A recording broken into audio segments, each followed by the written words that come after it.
Bien, como bien hemos estado estudiando, la epístola a los Gálatas es una epístola que Pablo le escribe a las iglesias que están en esta región. Estas iglesias habían permitido que maestros judaizantes entraran a la iglesia, y no solamente que entraran, sino que estaban enseñando en la iglesia. ¿Qué estaban enseñando? Que para ser salvos había que creer en Cristo, pero además de eso, había que circuncidarse y había que guardar la ley del antiguo pacto.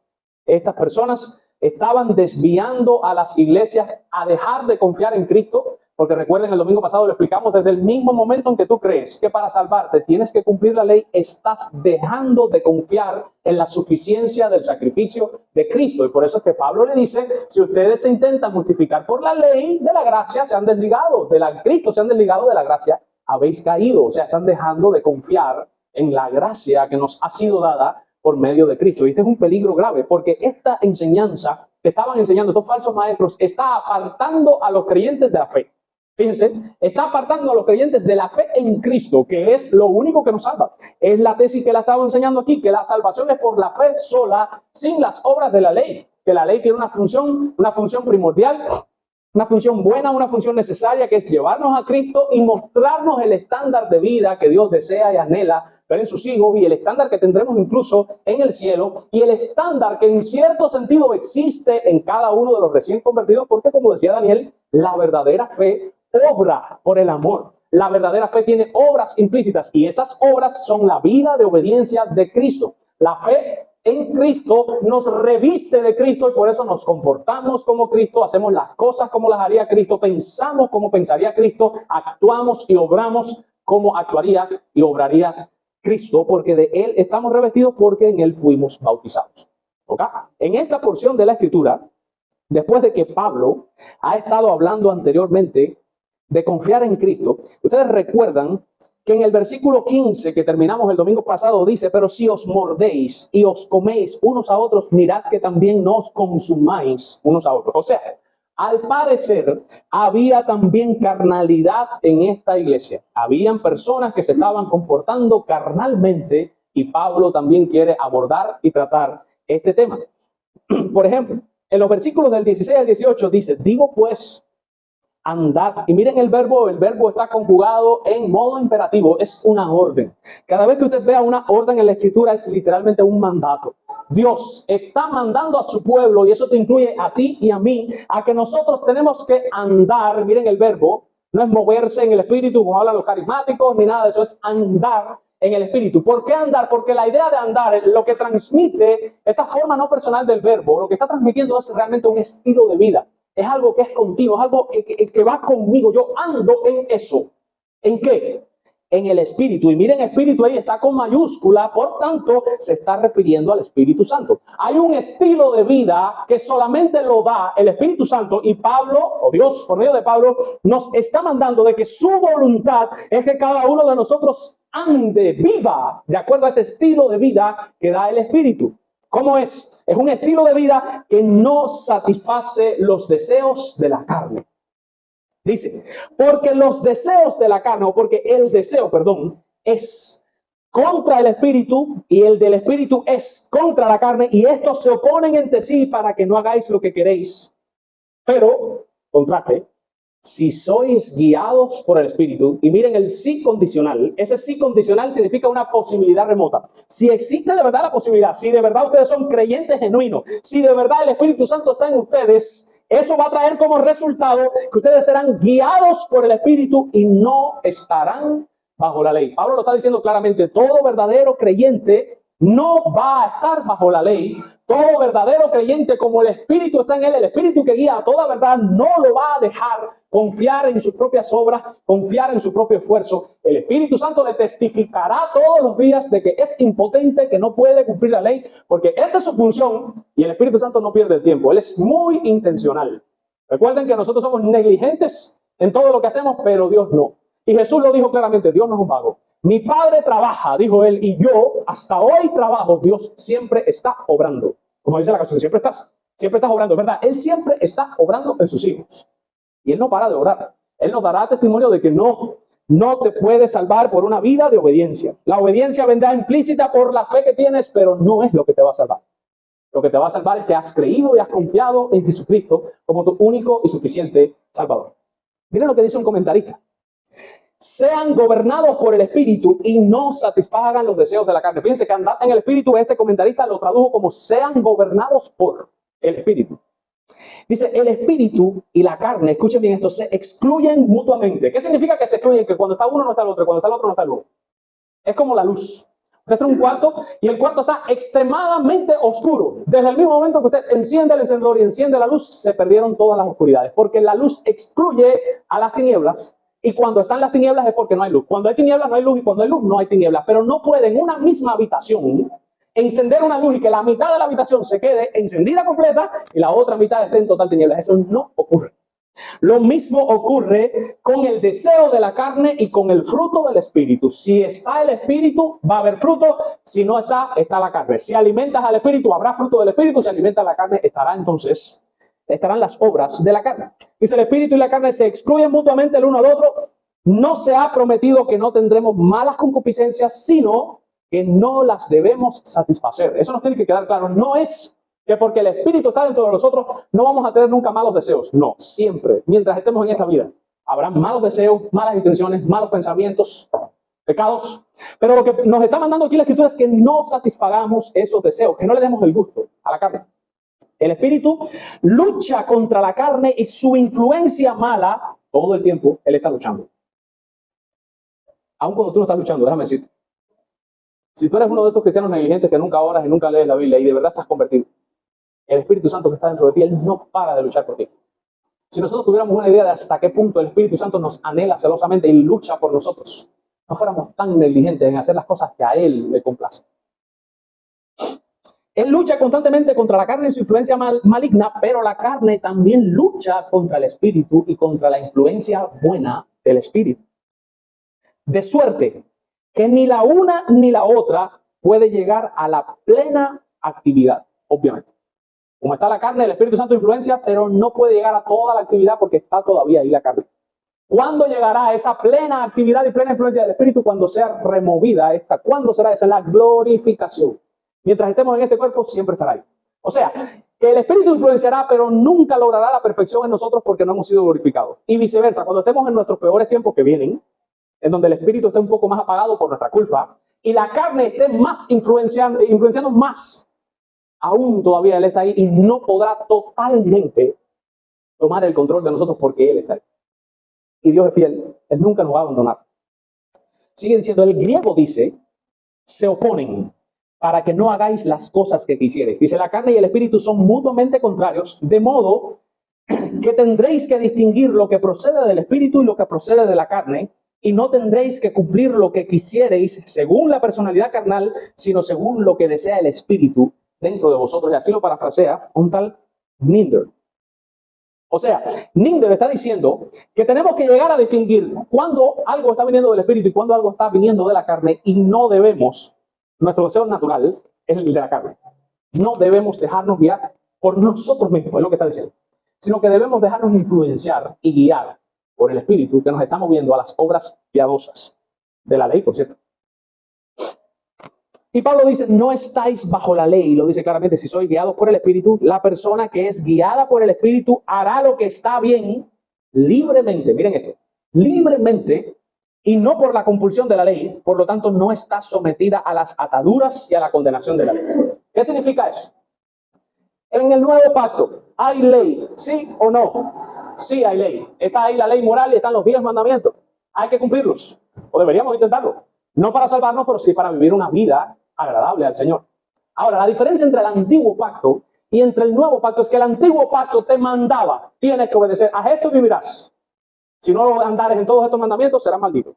Te lo decía desde afuera. Este es el estándar. Vive así. ¿Qué hizo Dios? Eso obviamente no funcionaba porque una persona sola, sin la ayuda de Dios, no puede obedecer eso. ¿Qué hizo Dios en el nuevo pacto? Dios dijo, ok, la ley está fuera de la persona y la persona la está mirando desde afuera como algo que te está diciendo, tienes que hacerlo, pero esa ley no le está dando el poder para que él la pueda obedecer. ¿Qué voy a hacer yo? Voy a enviar a mi espíritu y les voy a dar el poder de obedecer la ley. Voy a poner la ley en su corazón de tal manera que ellos van a anhelar cumplirla Y el Espíritu nos va a dar el poder para obedecerla, no totalmente porque todavía estamos en la carne, pero sí sinceramente. Y esa obediencia viene por virtud y no por imposición. Esa es la diferencia entre la ley y la gracia. En la ley es por imposición. Cúmplelo esto, te vas a morir. En la gracia es por virtud. ¿Qué cosa es que por virtud? Que el Espíritu Santo te genera el deseo, te brota, te sale de adentro y tú quieres obedecer la ley. No es que la estoy obedeciendo porque si no la obedezco me van a... No, es que me nace obedecer la ley. Ese es el nuevo pacto. Ahora bien, para explicar el resto del texto, obviamente he dividido el pasaje en 4 partes, si mal no recuerdo. En una primera parte vamos a estar viendo el andar en la carne, cómo se ve una vida de una persona que anda según la carne. En segundo lugar, veremos el andar en el Espíritu, cómo se ve una persona que anda en el Espíritu. En tercer lugar, veremos qué le ocurre a los que son de Cristo, si andan en la carne o en el Espíritu. Y en cuarto lugar, vamos a ver algunas aplicaciones prácticas que hace el pasaje de cómo luce la vida, o qué debe hacer una persona que de verdad tiene al Espíritu y ha nacido de nuevo. Vamos en primer lugar los versículos desde el 19 hasta el 21, en donde habla de andar en la carne. Voy a seguir casi el mismo orden, pero en algún momento voy a variar el orden de lo que está ahí escrito. Dice el 19 al 21. Y manifiestas son las obras de la carne que son, ¿cuáles son las obras de la carne? Lo voy a decir: adulterio, fornicación, inmundicia, lascivia, idolatría, hechicerías, enemistades, pleitos, celos, iras, contiendas, disensiones, herejías, envidias, homicidios, borracheras y orgías y cosas semejantes a estas, acerca de las cuales os amonesto, como ya os he dicho antes, que los que practican tales cosas no heredarán el reino de Dios. Vamos a explicarla rápidamente, porque son muchas, pero ¿qué cosa es cada cosa? Por ejemplo, vemos en primer lugar el adulterio. ¿Qué es el adulterio? El adulterio es una relación sexual ilícita por parte de alguien que está casado. Alguien que ya está casado y está teniendo relaciones sexuales con otra persona que no es su pareja. En Levítico 18:20 lo deletrea claramente: no te acostarás carnalmente con la mujer de tu prójimo contaminándote con ella. En Hebreos 13:4 declara que Dios juzgará a los fornicarios y a los adúlteros. Y hay varias formas de adulterio, eso lo enseña también el Nuevo Testamento. Esto incluye el adulterio físico, que es cuando coges y te acuestas con otra persona que no es tu pareja, no es tu matrimonio. El adulterio mental, que es, y mire, me gusta la descripción que está aquí: fantasear o saturar la mente de pensamientos ilícitos hacia otra persona. Y me gustó la frase de fantasear. Cuando usted está casado, usted está casada y usted fantasea en su mente con otra persona que no es tu pareja, eso es adulterio también. Usted está traicionando en su corazón a su pareja. Y Cristo lo dijo claramente: si algún hombre mira a una mujer y la codicia en su corazón, ya ha cometido adulterio. A los hombres vaciladores y miradores de hueco, les debo aclarar, el texto termina diciendo en el versículo 21 que los que practican tales cosas no heredarán el reino de los. Usted dirá: no, yo no soy adúltero, yo nunca le he sido infiel a mi mujer. Sí, carnalmente quizás no. Pero si tú te permites codiciar, mirar, vacilar, imaginarte, fantasear en tu mente con otra mujer que no es tu mujer, o en el caso de las mujeres con otro marido, no es tu marido, y lo practicas, es algo cotidiano en tu vida, no quiero que estés engañado en este lugar, ni esperes entrar al reino de los cielos. Te lo digo de todo corazón, eso lo enseña la Escritura. No heredarán el reino de los cielos ninguna de las personas que practiquen ese tipo de pecado. Además de esto, existe también el adulterio legalizado. ¿Qué es lo que es este adulterio legalizado? Que incluye el nuevo matrimonio de alguien que se divorció de la pareja original mientras ésta todavía está viva. Eso es lo que enseña Cristo en Mateo. Dice claramente que el que repudia a su mujer y se casa de nuevo, dice que adultera él y se adultera también la persona que se casó con él. O sea, que Cristo dejó claro que si usted está casado con una persona y usted se divorcia sin permiso, ninguno de los dos fue infiel, ninguno de los dos se murió, y usted se divorcia y se vuelve a casar, usted está en adulterio, legalizado porque se casó, tiene su otra pareja, legalizado. Usted está en adulterio y la persona que se casó contigo también está. Eso es, yo sé que esto suena crudísimo, pero hermanos, eso fue lo que dijo Cristo. O sea, esas no son mis palabras, eso no es lo que yo creo del adulterio, nada, eso lo dijo Cristo literalmente. Y fue tan duro lo que él dijo, que los mismos discípulos le dijeron: bueno, pues entonces no conviene casarse. Fue lo que dijeron los discípulos cuando él dijo eso. Bueno, entonces no nos conviene, ¿para qué nos vamos a casar ni muertos? No hay problema, casarse entonces. ¿Ok? Si alguno de ustedes hizo eso en el pasado, déjenme decirles que en Cristo Jesús hay perdón. Y si usted se arrepintió de corazón, Dios lo perdona definitivamente. Y eso no significa que porque usted está casado con otra persona después de haberse divorciado ilícitamente de otra persona que usted va a ir al infierno. Déjenme decirles eso, porque estamos en la gracia. Todas las cosas de las viejas criaturas pasaron, todas son hechas nuevas. Cuando una persona pide perdón y se arrepiente de corazón, Dios lo perdona. Lo que sí no puede pasar es que un cristiano que tenga este conocimiento y que sepa por las escrituras que eso no se puede hacer, lo haga. Eso sí no puede pasar. Si lo hiciste antes de Cristo o lo hiciste en un momento en tu pasado, ya te arrepientes, ok, Dios te perdona. Yo no digo que no, el Señor es bueno, clemente, misericordioso, pero porque tiene que estar consciente que no lo puede hacer. Y que eso no se puede hacer, que es pecado. ¿Ok? Ese es el adulterio. Dice fornicación. ¿Qué cosa es la fornicación? Fornicación son relaciones sexuales ilícitas entre solteros. La diferencia entre un adulterio y una fornicación es que el adúltero está casado. El fornicario está soltero, no está casado con nadie, pero está teniendo relaciones sexuales. O está fantaseando con algo de esto. La palabra fornicación en griego es porneia. Porneia. ¿A qué le suena? Pornografía. Es eso, es tener relaciones sexuales ilícitas. Las parejas que viven juntas como marido y mujer antes del matrimonio, sin estar casados, aunque vivan juntos, viven en fornicación, desafortunadamente. Inmundicia. ¿Qué cosa es la inmundicia? Aquello que no necesariamente es un acto externo de inmoralidad, o sea, no es algo que estás haciendo, pero que provoca pensamientos y deseos impuros. Son este tipo de personas que en su mente constantemente están pensando cosas que no deben pensar. Fíjense que esta primera categoría, se me olvidó mencionarlos, esto se divide, Pablo dividió estos pecados por categorías. Y estoy hablando primero de los pecados sexuales. Todos estos pecados son sexuales. Esta inmundicia es una inmundicia sexual. Usted se imagina, usted tiene fantasías. Todos tienen que ver con el sexo, con la exposición. Usted sabe que hay personas que se excitan porque los vean semidesnudos. Hay personas que se excitan mirando huecos. Eso es inmundicia. Esa es la inmundicia. Por ejemplo, dice, la impureza se estimula leyendo literatura pornográfica, insistiendo en imágenes obscenas y contando historias obscenas y sugerentes como los títulos, como los cuentos de doble sentido. Un cristiano no debe participar en esto. Y se agrava aún más por el énfasis actual, cada vez menos de usar cada vez menos ropa y exponer cada vez más y más tu cuerpo. Eso agrava la inmundicia. La lascivia también es un pecado sexual. ¿Qué cosa es la lascivia? La lascivia es una lujuria incontrolada, o sea, un deseo sexual desmedido. Usted tiene deseo sexual todo el tiempo y desmedido. Es una cosa que eso es lo único que pasa por la mente. Quiero tener sexo todo el tiempo, todo el tiempo, todo el tiempo. Eso es lascivia. Eso es pecado. Es un deseo, una pasión carnal descontrolada. Cuando se va, porque es normal que una persona pueda tener deseos de tener relaciones sexuales, sobre todo en el hombre. En el hombre es normal que casi siempre normalmente tiene deseo sexual. Lo que no es normal es que todo el tiempo, toda tu mente esté todo el momento enfocada en eso y que usted tenga eso descontrolado hasta tal punto que usted no lo pueda controlar, literalmente. Las personas pueden ser culpables de impurezas cuando se vuelven lascivas, se vuelven tan inmorales que conmocionan la decencia pública con su conducta. Estas son las personas, por ejemplo, que van en una guagua y aprovechan la apretazón para pegarse. Ahí está viendo una persona lasciva. Esta persona es una cosa que cualquier cosa lo excita, hasta rozar a alguien por atrás. Y ahí lo ven que se están pegando y todas esas cuestiones. Eso es lascivia. Eso es pecado. Y los que practican tales cosas no entrarán en el reino de los cielos. Quien se vuelve lascivo ha ido tan lejos en la impureza que ya no le importa lo que Dios o lo que los hombres piensen acerca de sus acciones. Esa es la primera categoría. Los pecados sexuales. Segunda categoría, pecados religiosos. La idolatría es el primero que viene ahí. ¿Qué cosa es la idolatría? Dar a algo o a alguien diferente al Dios vivo y verdadero el lugar principal de nuestros afectos. O sea, cuando usted quita a Dios y pone a algo o a alguien en el lugar de Dios, eso puede ser considerado un ídolo. Y ese ídolo puede ser una persona, un hijo tuyo, una hija tuya, un nieto, tu marido. Hay mujeres que son más mujeres que madres, dejan a los hijos botados por estar con el hombre.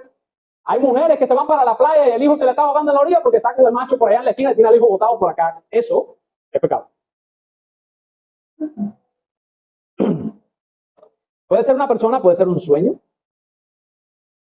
No, me voy del país porque yo todavía he soñado con grabar un disco. Y ya, me voy del país porque todavía he soñado con...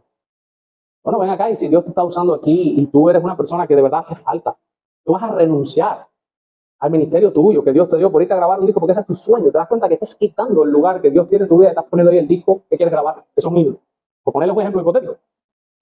Puede ser un ídolo, puede ser una persona, puede ser un sueño, puede ser cosas materiales. Puede ser placer, puede ser la moda, etc. Hechicería.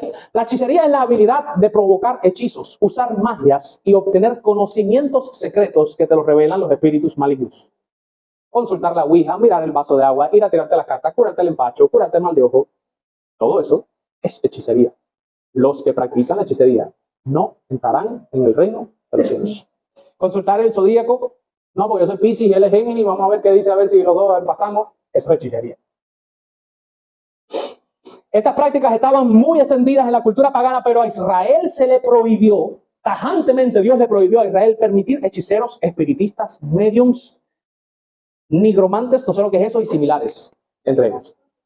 Son los que leen las cartas. Excelente, aprendí algo nuevo hoy. Esos son los pecados religiosos. Ahora, pecados de temperamento o de carácter. Aquí vamos.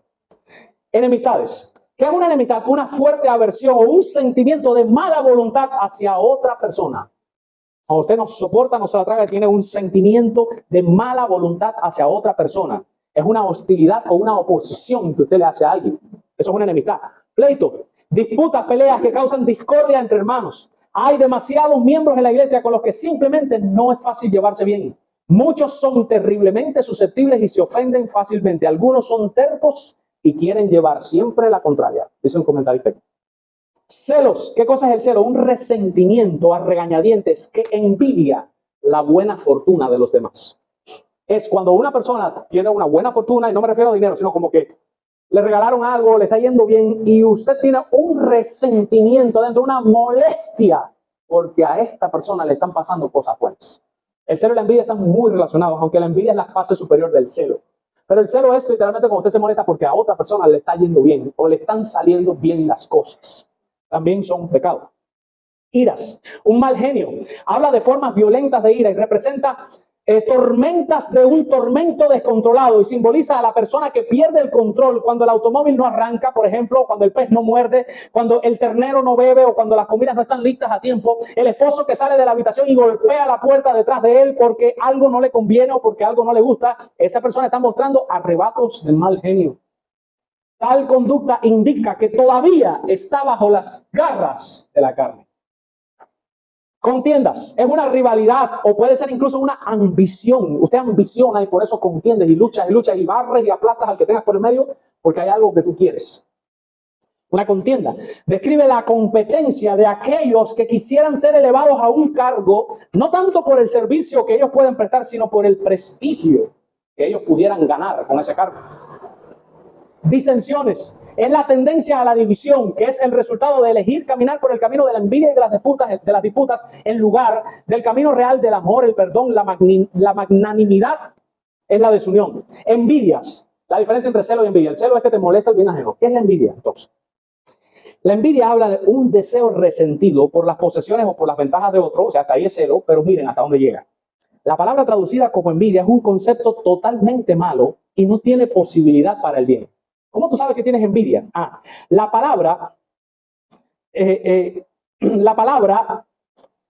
persona está tan resentida que puede llegar al punto de conspirar para destruir a esa persona que le está yendo bien. Esa es la envidia. Usted puede tener celos y no llegar a la envidia. Pero cuando usted sabe que ya su fase pasó de celo y ya está en envidia porque ya usted está planificando cómo vas a dañar a la persona para que no le siga yendo bien así como le está yendo. Ahí hay envidia. Están también los pecados de vicios. Habla de las borracheras. ¿Qué es una borrachera? Lo sabemos, una embriaguez intoxicante. La palabra en griego da la idea de intoxicación y puede ser, como se está refiriendo a una intoxicación, puede referirse al alcohol o también a una droga. Porque es algo que te intoxica. Son pecados también.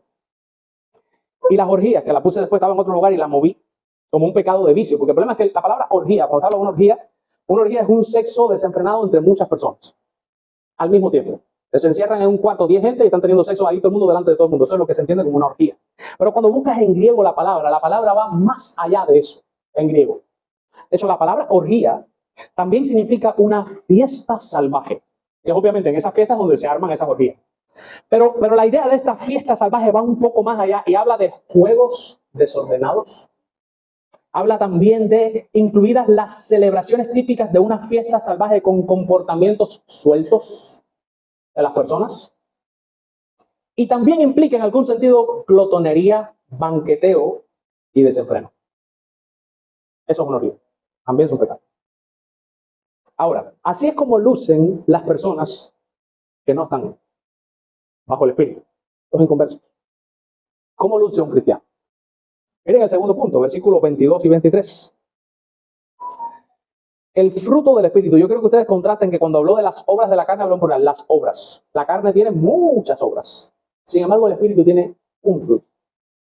¿Qué significa eso? Que si usted tiene el Espíritu, usted tiene el fruto. Y cuando tiene un solo fruto, en ese fruto está todo eso que viene ahí. Eso significa que todo verdadero cristiano que está convertido y que tiene el Espíritu Santo tiene esto que va a decir ahora en algún grado. Algunos más que otros, algunos avanzan más, porque la concupiscencia también por algún lugar te restringe un poco, pero el que tiene el Espíritu tiene esto. En algún sentido lo tiene que tener. Eso es inevitable. Miren, ¿cuál es el fruto del Espíritu? Todo lo contrario. Dice que es amor, gozo, paz, paciencia, benignidad, bondad, fe, mansedumbre, templanza. Y contra tales cosas no hay ley. Vamos a explicarlas también. ¿Qué cosa es el amor? Bueno, el amor ahí, la palabra que viene es ágape, eso ustedes lo saben. El amor ágape es el amor incondicional. Te hago el bien aunque me hagas mal. Es superior el amor a los dones del Espíritu, es superior a las buenas obras, es superior a los sacrificios y es la marca distintiva del verdadero creyente. Escuchen bien, esto es la marca distintiva del verdadero creyente. ¿Cómo se cumple la ley? Amando. Amando a Dios sobre todas las cosas y amando a tu prójimo como a ti mismo. Dice que tú has cumplido la ley entera. La ley entera es amor. Dios es amor y todos los que estamos en Él tenemos que manifestar también ese amor. Gozo. La palabra gozo en griego es hará o hara, que significa felicidad, regocijo o estar bien. El verdadero gozo no es ese estado de felicidad de estoy muerto de la risa y todo, no, porque Cristo mismo cuando estaba en Getsemaní, que lo iban a crucificar, dice la Escritura que estaba muy angustiado. Él dijo, mi alma estaba angustiada hasta la muerte, dijo él, y sudaba gotas de sangre. Que eso se entiende que él se estresó tanto, Cristo se estresó, que se le revientan los vasos capilares de la piel y por eso sangra, por donde sale el sudor empieza a salir sangre. Del estrés tan grande, el estrés le reventó vasos capilares en la cara y dice que por eso que él sudaba sangre. O sea, fíjense el estrés tan grande y sin embargo, dicen hebreos, por el gozo puesto delante de él sufrió la cruz. ¿Qué? Si dicen Getsemaní que mi alma está angustiada hasta la muerte, dicen hebreos que por el gozo puesto delante de él sufrió la cruz. Ah, sí. Entonces Cristo tuvo gozo en medio de esa adversidad. Respuesta, sí. Sí tuvo gozo. Por eso el gozo verdadero no depende de las circunstancias. El gozo verdadero depende de que usted está persuadido, usted sabe que está haciendo lo correcto delante del Señor. Y ese sentimiento de que estás haciéndolo bien te da un grado de satisfacción. Ese es el gozo del Señor y puede estar incluso en medio de la adversidad más grande que puede haber sobre la faz de la tierra. También está la paz. La palabra paz viene del griego eirene, que significa unir. Y del hebreo viene shalom. Obviamente significa reposo, tranquilidad, seguridad, estar tranquilo. Mi esposa y yo, bueno, y Analía también, y Alina, que tiene que escuchar ahí a la fuerza, estamos leyendo Marcos. Y cuando estábamos, medité tanto en el pasaje de la barca. Jesús, después que pasó la tormenta, Jesús separó las palabras de Jesús. Digo, pero ¿por qué se turbaron así? ¿Cómo es que ustedes no tuvieron fe? Hermanos, el viento, la Biblia dice que el viento y las olas estaban anegando el bote, se estaba hundiendo el bote. Le estaba entrando agua al bote, se iban a hundir. Y Jesús le dice muy sano, muy campante, ¿por qué ustedes se buscaron así? ¿Cómo que ustedes no tuvieron fe? Eso me hizo reflexionar a mí. Porque yo digo, ellos estaban para estar gritando. Sin embargo, Cristo entendió que no había necesidad de estar con ese grado de desespero tan grande que ellos cogieron, que tenemos que confiar en Dios en medio de las adversidades. Tenemos que tener esa paz, esa tranquilidad de que Dios está en control. Esos son los pecados que se relacionan con el amor a Dios. También están los pecados relacionados con el amor al prójimo. Y aquí viene la paciencia. Viene del griego macrodusmia, no sé, que significa longanimidad, que significa soportar el maltrato por serle fiel a Cristo. Es la capacidad de sostenerse en pie firme bajo la carga del agotamiento, la tensión y la persecución. Mantenerte firme. Eso es la paciencia. ¿Qué cosa es la benignidad?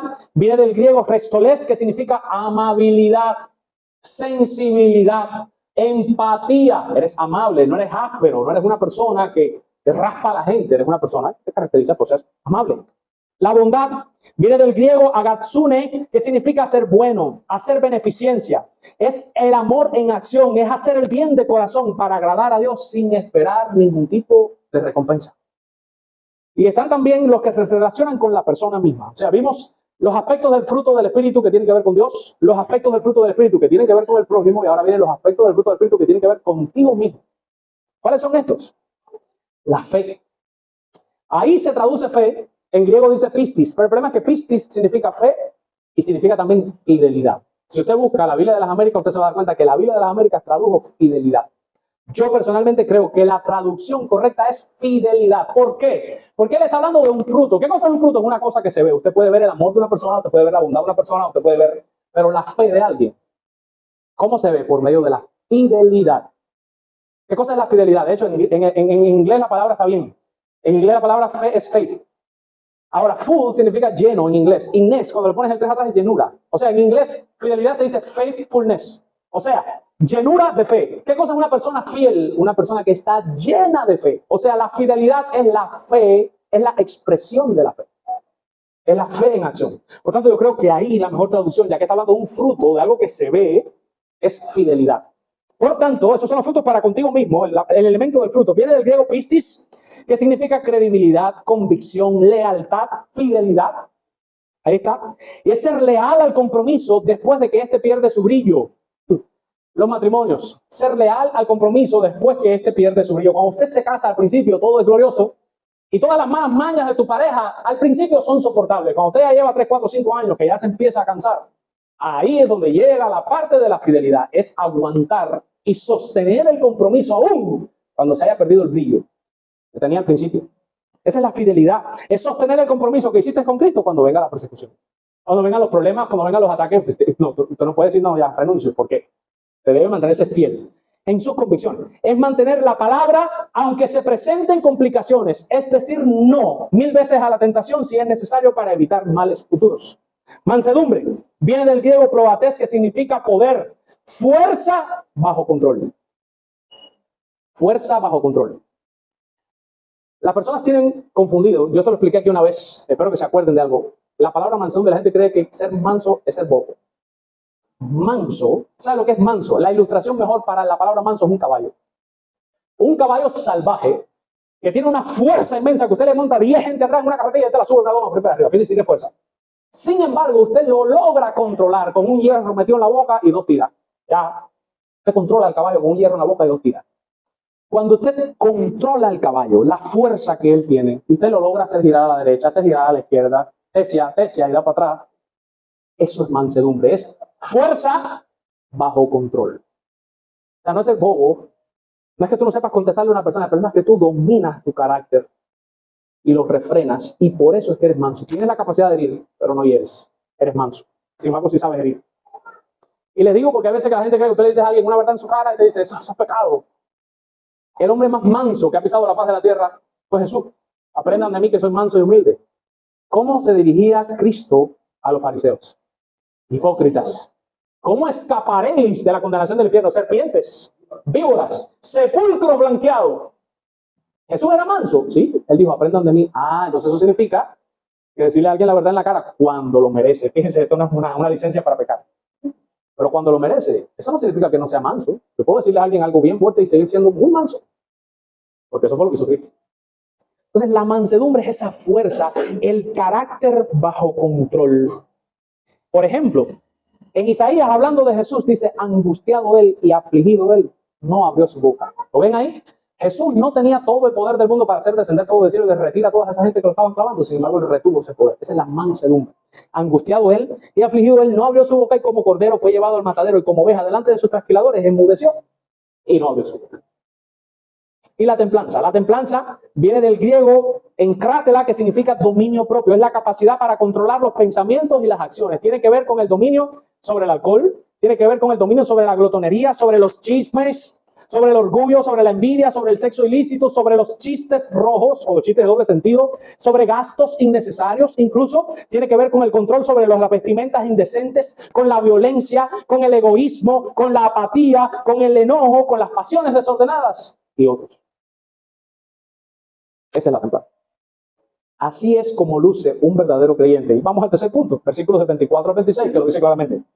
Mira lo que está diciendo Pablo. Pero los que son de Cristo, ¿qué pasa con los elegidos? Dice claramente que han crucificado la carne y sus pasiones y sus deseos. ¿Cuáles son las pasiones y los deseos de la carne? Los que dijo arriba.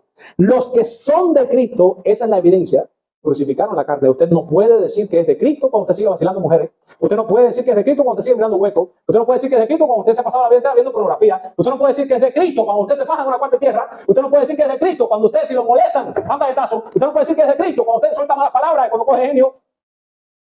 Los que son de Cristo han crucificado la carne y todos sus deseos. ¿Qué cosa es crucificar? La han matado. Mátalo. Mata a ese viejo hombre que está dentro de ti. Conviértete en un asesino de esa vieja naturaleza y mátala. Los que son de Cristo clavaron en la cruz una vez y para siempre esas prácticas de pecados cuando llegaron a ser de Cristo. Ahora la carne se halla en ellos en un estado de crucifixión. El hombre, por la fe, está muerto a su concepto anterior de vida de pecado y se levanta ahora en una nueva vida de comunión con Cristo y de obediencia. Esos son los que son de Cristo. Y por eso dice él, si vivimos por el Espíritu, oye, si el Espíritu nos dio vida espiritual y nos hizo nacer en Cristo, bueno, pues andemos también, caminemos también por el Espíritu. ¿Ok? Y el cuarto y último punto son algunas aplicaciones prácticas. Después de haber enseñado esta verdad, Pablo quiere dar algunas aplicaciones prácticas de cosas que podemos poner en práctica, valga la redundancia, para mostrar esta fe que tenemos o para agradar a Dios. Dice, hermanos, si alguno fuere sorprendido en una falta, háganlo trizas en la iglesia y no tengan compasión de esa persona. No, vosotros que sois espirituales, ustedes que no son carnales, es lo que le está diciendo. ¿Qué tienen que hacer? Restáurenle con espíritu de mansedumbre. Dice claramente, considerándote a ti mismo, no sea que tú también seas tentado. Número 1, esa es una buena recomendación. ¿Cuál es el objetivo de la disciplina eclesiástica? ¿Acabar con la persona? No, restaurar a la persona. Cuando, por ejemplo, cuando yo estoy encendiendo el carbón, no sé si el carbón de ustedes le pasa lo mismo que el mío, pero el mío explota y sale en una cantidad de chispas que si tienes el ojo cerca, te quedas ciego. Me cayó uno en un pie y me hizo una polla. Eso por donde coja, yo no sé cuántos pullovers me ha hecho hueco, ha acabado conmigo el carbón. Cuando yo estoy en esas faenas, Alina, que siempre está detrás de mí todo el tiempo, ella quiere estar ahí. Entonces, yo digo, tengo que cuidar sus ojitos a mi niña. Y yo, vete Alina, no se va, que no ahora. Tengo que agarrar a la fuerza, y la entro y cierro la reja para que no vea la niña, ¡ah! Como si la estuvieran matando. ¿Qué significa eso? Que hay cosas que usted hace que a la persona, o en este caso a la niña, le parece mal. Ella lo que entiende, sabrá Dios en su mente, por qué mi papá no quiere que yo esté con él, si yo lo que quiero es estar cerca de él, me está alejando de él, no me quiere. Y no, yo lo que la estoy esperando, pero ella no me entiende. Lo mismo ocurre con la disciplina eclesiástica. Puede ser que una persona no entienda, le parezca severa, pero el objetivo final de la disciplina eclesiástica no es acabar con la persona, es que la persona entienda que eso que hizo no lo debe hacer más, porque a Dios no le agrada. Lo estamos intentando ayudar, no embarcar. Por tanto, los que son espirituales siempre deben aplicar la disciplina eclesiástica con el objetivo de restaurar y teniendo temor de Dios, porque hoy puede ser tú, mañana puedo ser yo, el que esté ahí. Aquí nadie está exento. El que se cree que está firme, que mire, no vaya a ser que se caiga. Esa es una buena recomendación. Dice también, sobrellevad los unos las cargas de los otros y así cumplir la ley de Dios. ¿Por qué les dice esto? Porque ellos querían llevar las cargas de la ley. Pablo está diciendo, no, ustedes no tienen que cargar la ley. Mira, ya que ustedes quieren cargar carga, carguen las cargas de los demás. Ayúdense mutuamente. Llorad con los que lloran, dice la Escritura, reíd con los que ríen. Lleven la carga los unos de los otros, ayúdense mutuamente entre ustedes. Porque el que se cree ser algo no haciendo nada, a sí mismo se engaña. Así que cada uno someta a prueba su propia obra y entonces tendrá motivo de que gloriarse solo respecto de sí mismo. La idea es, considérate tú y no estés analizando al otro a ver qué falta le haya. Mírate tú. Y si encuentras algo bueno, te podrás gloriar. Pero de ti. Y no en otro, que era lo que querían estos falsos maestros, gloriarse de que esta gente los estaban siguiendo y todas estas cuestiones. Porque cada uno llevará su propia carga. Y aquí hay algo que nosotros podemos aprender.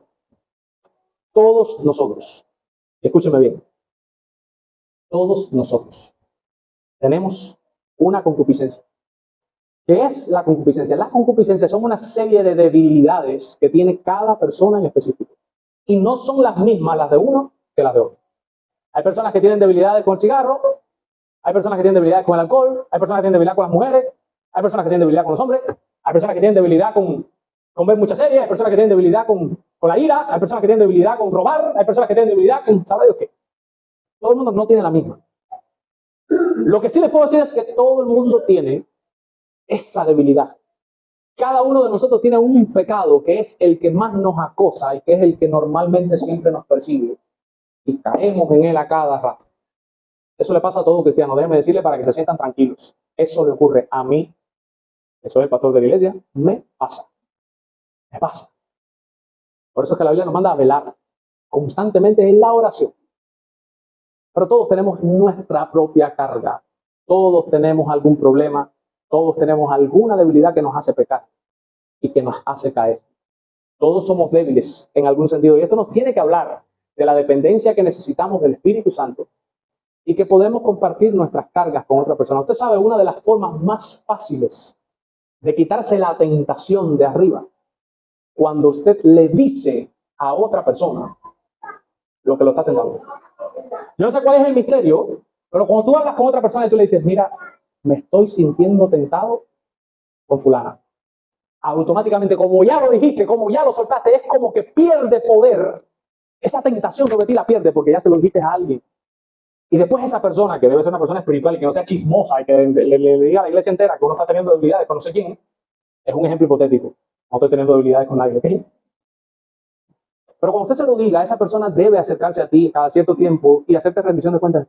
¿Has podido vencer? Estoy orando por ti. Y cuando sientas más tentación, tienes que llamar a esa persona y decirle, mira, ora por mí, me pasó. Cuando tú lo cuentas, eso automáticamente pierde una fuerza tan grande. Ahí les doy un buen consejo.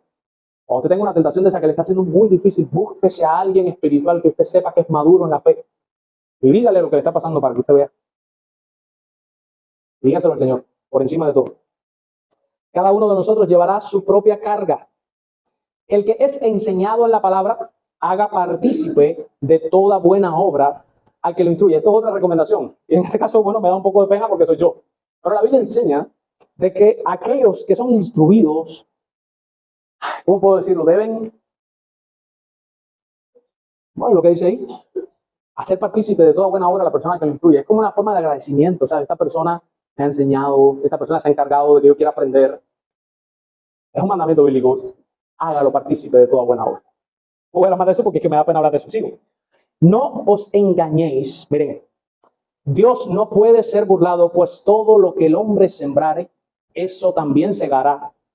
Porque el que siembra para la carne, y aquí viene, de la carne segará corrupción, mas el que siembra para el espíritu, del espíritu segará vida eterna. ¿Por qué dijo esto? Acabó de hablar del espíritu y de la carne, de las obras de la carne y del fruto del espíritu. El que siembra para la carne, o sea, el que vive en esos tipos de pecado que acabamos de mencionar anteriormente, ¿qué va a ganar? ¿Qué es lo que va a cosechar? Lo dice claramente, corrupción. Corrupción. En esta vida y peor aún, en la vida venidera. Pero el que siembra para el espíritu, del espíritu segará vida eterna. Otra recomendación, no nos cansemos pues de hacer el bien, porque a su tiempo segaremos si no desmayamos. ¿A quién hay que hacerle el bien? Lo dice claramente. Así que, según tengamos oportunidad, hagamos bien a todos, pero miren lo que dice, y mayormente a los de la familia de la fe. Y ahí está esa última aplicación práctica. Por tanto, hermanos, en esta mañana hemos aprendido que los verdaderos creyentes tienen el Espíritu Santo dentro de ellos, pero también tienen la carne. Y la carne está enemistada contra el Espíritu y el Espíritu contra la carne, y las dos luchan. ¿Por qué luchan por nosotros? El Espíritu lucha porque nosotros vivamos en obediencia. La carne lucha porque desobedezcamos. Ellos están en oposición y ellos se excluyen el uno al otro. Cuando está dominando uno, no está dominando el otro. Y cuando está dominando el otro, no está dominando el otro. Pero ellos luchan internamente. El verdadero creyente, una de las evidencias de que es creyente es que tiene esa lucha interna. Si la lucha no existe, es porque no está el Espíritu, porque la carne siempre está. Si la lucha no existe, si cuando usted va a pecar, usted no entra en eso, ay Dios mío, pero a Dios no le gusta y esto no lo puedo hacer, y Dios tal, como Jiménez y lo hago, y sí, no, porque a Dios no le agrada, y tú piensas en Dios, no, Dios me está viendo, si eso no ocurre, aparece el pecado, ya, y lo hace, sin miedo, sin ningún tipo de remordimiento, ahí no hay lucha de ningún tipo, esa es la evidencia de que usted no tiene el Espíritu, y de que usted se hará corrupción, porque usted está alimentando los deseos de la carne. Entonces, esta lucha está interna, allá adentro, y Dios nos manda a que los cristianos andemos en el Espíritu, y que no satisfagamos los deseos de la carne. O sea, hay dos maneras de conducirse en esta vida, o de una forma carnal o de una forma espiritual. Aquellos que se conducen de una manera carnal cometen pecados sexuales, cometen pecados religiosos, cometen pecados de carácter, cometen pecados de vicios y cometen pecados intelectuales. ¿Se me olvidó? Como la herejía. ¿Qué cosa es una herejía? Es un sistema de pensamiento errado, o sea, es una falsa doctrina. Las falsas doctrinas salen de los entendimientos que da la carne, porque el hombre carnal no puede discernir las cosas espirituales y por eso cuando lee la Biblia no entiende y lo que entiende lo entiende mal. Porque no tiene el Espíritu que es el que nos ilumina y por eso saca una herejía de la Escritura. Y también existe un caminar en el Espíritu, obviamente que es un caminar que tiene que ver con el amor a Dios, que tiene que ver con el amor al prójimo y que tiene que ver con el dominio propio de ti mismo. Pablo nos enseñó que los que de verdad están en Cristo no andan según la carne. Por eso es que dice claramente, por sus frutos los conoceréis. Cada uno de ustedes puede hacer la profesión de fe más grande del mundo. Lo que va a hablar de tu cristianismo no es lo que tú digas, es lo que haces. Los que son de Cristo han crucificado la carne, han matado a esa naturaleza pecaminosa y no viven practicando esos pecados. Y los que practican esos pecados, que les quede claro, no heredarán el reino de los cielos. Por tanto, si hay alguien aquí en esta mañana que habiendo sido expuesto el texto, este texto ha servido como un espejo en el cual tú te has mirado a ti mismo y te has dado cuenta que estás viviendo en la carne y no estás viviendo en el espíritu, que estás satisfaciendo los deseos de la carne y no estás andando en el espíritu. Mi consejo es que le pidas perdón al Señor, que te arrepientas de ese pecado, que lo nombres por su nombre, te tires de rodillas y le digas, Señor, perdóname por eso se llama confesión, contárselo a Dios, declararse culpable, soy culpable delante de ti por haber cometido estos pecados. Perdóname, un perdón sincero, un arrepentimiento genuino. Y segundo, confíe en Cristo como aquel que lo perdonará, que lo revestirá de su justicia y lo hará vivir en novedad de vida para que usted pueda agradar a Dios y andar en el Espíritu. Si existe otra clase de personas, como por ejemplo que son cristianos, están convertidos, tienen esta batalla, pero han menguado en su vida espiritual, déjame decirte que la única manera que tú tienes de alimentar el Espíritu para andar en el Espíritu es haciendo uso de los medios de gracia. ¿Cuáles son los medios de gracia? La oración privada, no la oración por los alimentos y la oración dando gracias por el día del que pasó. La oración privada, solo tú con Dios. Eso es un medio de gracia. ¿Qué otro medio de gracia tienes? Congregarte, cantar, escuchar, venir al culto. ¿Qué otro medio de gracia tienes? La lectura de las Escrituras. ¿Qué otro medio de gracia tienes? La meditación de las Escrituras. ¿Qué otro medio de gracia tienes? Si tienes un pecado muy grande que te está dominando, tienes el ayuno. El ayuno se puede hacer para doblegar una debilidad carnal. Ayune. Hace tiempo con el Señor. Si usted se ha dado cuenta que usted se ha debilitado en la parte espiritual y vamos a decir que la parte carnal ha ganado un poco más de fuerza, mata el pecado que está en ti. Y si usted se ha dado cuenta de que está bien, de que normalmente lo que más se ve en usted es el fruto del Espíritu, pues yo le quiero animar a que usted incentive, avive eso aún más. No se conforme con lo que ha logrado hasta ahora. Pablo dijo, he corrido la buena batalla, pero él dijo, pero prosigo a la meta. Ya yo no me paré aquí porque yo sé que lo hice bien. Yo voy a seguir hasta el final. Sigue hasta el final, creyendo, como dice el himno, que el camino que lleva a la eternidad es hermosísimo. Vamos a ver.